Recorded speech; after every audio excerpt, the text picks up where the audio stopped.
অহংকার হলো হৃদয়ের একটা ব্যাধি, এটা থাকে হৃদয়ের ভিতর, তাই না? কিন্তু ভিতরে যখন কোনো ব্যাধি থাকে, যেমন কোনো ভাইরাস যদি ভিতরে থাকে, বাইরে এর কিছু লক্ষণ প্রকাশ পায়, উচ্চ তাপমাত্রা, ঘাম, এই ধরনের লক্ষণ। কোরআন তুলে ধরছে অহংকারের কিছু লক্ষণ। উদাহরণস্বরূপ আল্লাহ বর্ণনা করছেন যেভাবে মানুষ অন্যের দিকে তাকায়।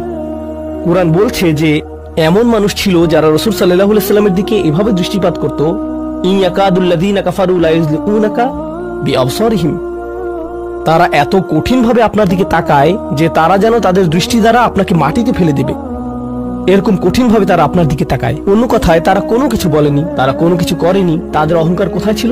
শুধুমাত্র তাদের মুখমণ্ডলে, শুধুমাত্র তাদের চোখে। তো তরুণদের জন্য এটা একটা উপদেশ।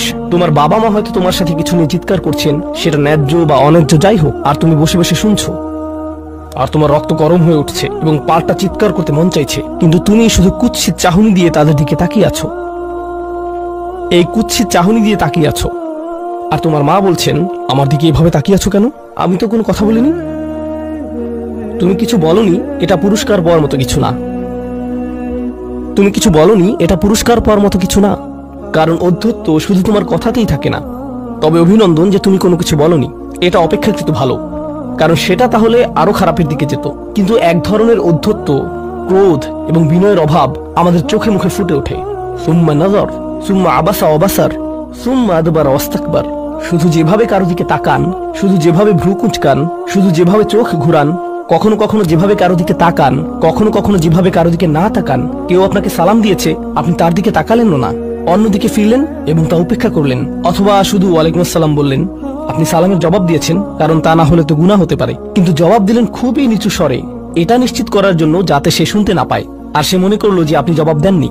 এরকম যে আল্লাহ জানেন যে আমি জবাব দিয়েছি, কিন্তু আমি তাকে এটা জেনে পরিতৃপ্তি লাভ করতে দিব না যে আমি তার সালামের জবাব দিয়েছি। তো যখন সে এসে বলে যে ভাই আমি তো আপনাকে সালাম দিয়েছি, আপনি জবাব দেননি, আমি তো জবাব দিয়েছি, এটাও হাউন এর অভাব।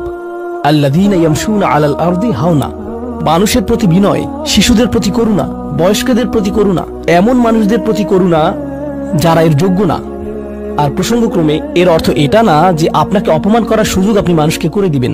এমন পরিস্থিতি আছে আমাদের পরিবারগুলোতে, আমাদের বন্ধু বান্ধবের মাঝে, আমাদের পরিসরে, যেখানে কিছু মানুষকে অবমাননা করা হিসেবে পাবেন। এমনটা ঘটে। আপনার পরিবারে এমন মানুষ রয়েছে, কখনো কখনো আপনার পিতামাতাও এরকম হতে পারেন।